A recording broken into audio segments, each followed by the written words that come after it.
අද වීඩියෝ එකකින් අපි කතා කරන්නේ සුපර්බේස් ඩේටාබේස් ගැන.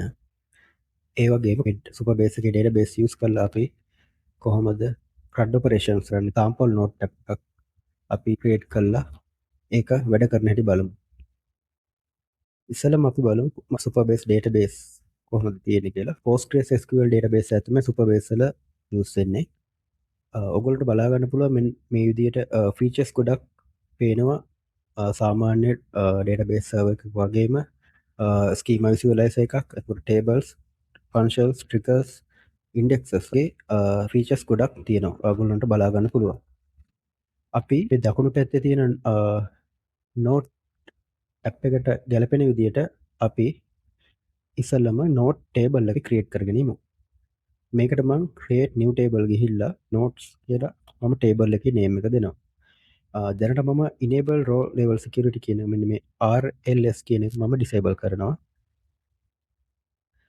ඔයගොල්ලන්ට පේනවා ID එකයි created at කියන timestamp එකයි default create වෙලා තියෙනවා. දැන් අපිට ඕන මෙන්න මේ fields දෙක, ඒ කියන්නේ title එකයි content එකයි මම මෙන්න මේ විදිහට create කරනවා.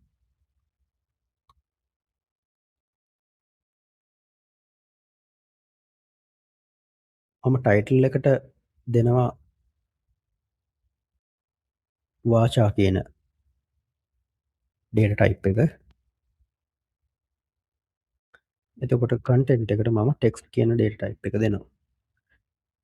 මේ විදිහට මම මේක save කරගන්නවා. දැන් ඔයගොල්ලන්ට බලා ගන්න පුළුවන් මම හදපු notes table එක.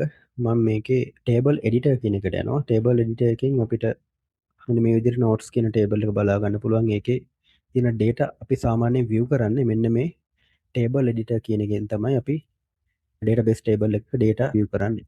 ඒ වගේම අපිට පුළුවන් මෙතනින් insert කරගන්න. මෙතන row එකක් අපිට මේ data එකක් sample data insert කරගන්නත් පුළුවන්. හරි. අපි දැන් අපේ application එකට යමු. අපි මේ විදිහට front end එකකින් අපි හදා ගන්නවා අපේ front end app එක. මම මේකදී use කරලා තියෙන්නේ React Vue.js use කරලා මේ විදිහට හදාගෙන මම මේකට ChatGPT use කරලා අපි හදාගෙන තියෙනවා. හරි, ඉස්සෙල්ලාම අපේ environmental variable දෙක අපි import කරගන්න ඕන. මම දැනට අපේ Supabase base URL එකයි anon key එකයි අපි මේ විදිහට add කරගෙන තියෙනවා. ඊට පස්සේ Supabase client.js එක අපි config කරගන්න අවශ්‍යයි. අපි ඒකට environmental variable file එකේ variables දෙක මෙන්න මේ විදිහට import කරගන්නවා. ඒ විදිහට import කරගත්ත අපේ Supabase URL එක සහ anon key එක මෙන්න මේ විදිහට මෙන්න මේ create client කියන object එකට pass කරලා අපි Supabase instance එකක් හදා ගන්නවා. අන්නේ හදාගත්ත instance එක තමයි අපි app එක පුරාවටම අපි use කරන්නේ.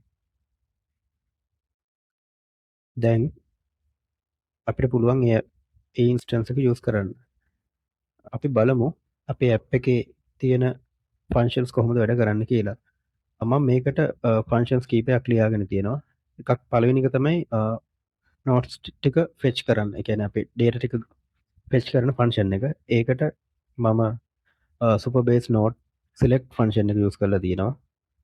ඔයාලට මේ විදිහට බලා ගන්න පුළුවන්. ඊළඟට note create කරන function එක insert function එකකට මම use කරලා තියෙන්නේ. ඊළඟට edit function එක එකේදී අපි කරන්නේ update function එක තමයි use කරලා තියෙන්නේ. ඊළඟට delete function එක මේ විදිහට බලා ගන්න පුළුවන්. හරි, අපි දැන් බලමු කොහොමද ඒ කෝඩ් එක අපේ ඇප්ලිකේෂන් එකේ වැඩ කරන්න කියලා. හරි, අපි දැන් ටෙස්ට් data ටිකක් අපේ app එකට enter කරලා බලමු.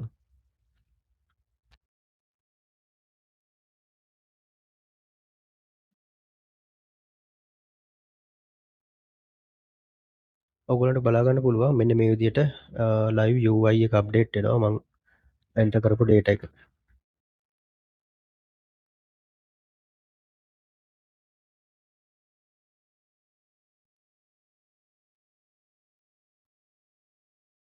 මේ විදිහට මම records දෙකක් add කරා. අපි දැන් අපේ database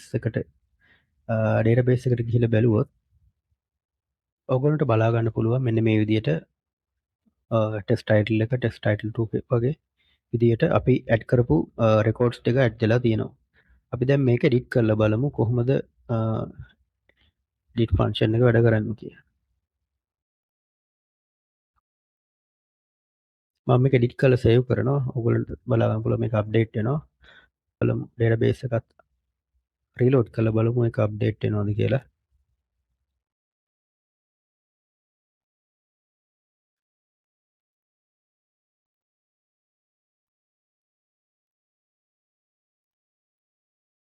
ඔයගොල්ලන්ට බලා ගන්න පුළුවන් ඩේටාබේස් එකත් ඒක එඩිට් කියලා එක අප්ඩේට් වෙලා තියෙනවා. දැන් අපි මේකේ එක අපි බලමු ඩිලීට් ෆන්ක්ෂන් එක වැඩ කරන්න හැටි.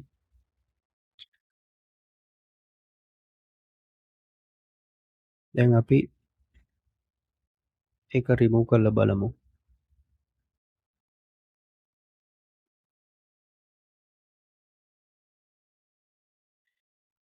දැන් අපි ඩේටාබේස් අපේ ඩෑෂ්බෝඩ් එක රීෆ්‍රෙෂ් කරලා බලුවොත් ඔයගොල්ලන්ට පේනවා අපේ රෙකෝඩ් එක ඩිලීට් වෙලා තියෙන්නේ. ඒ කියන්නේ අපේ ඩිලීට් ෆන්ක්ෂන් එකත් මේ විදිහට වැඩ කරනවා.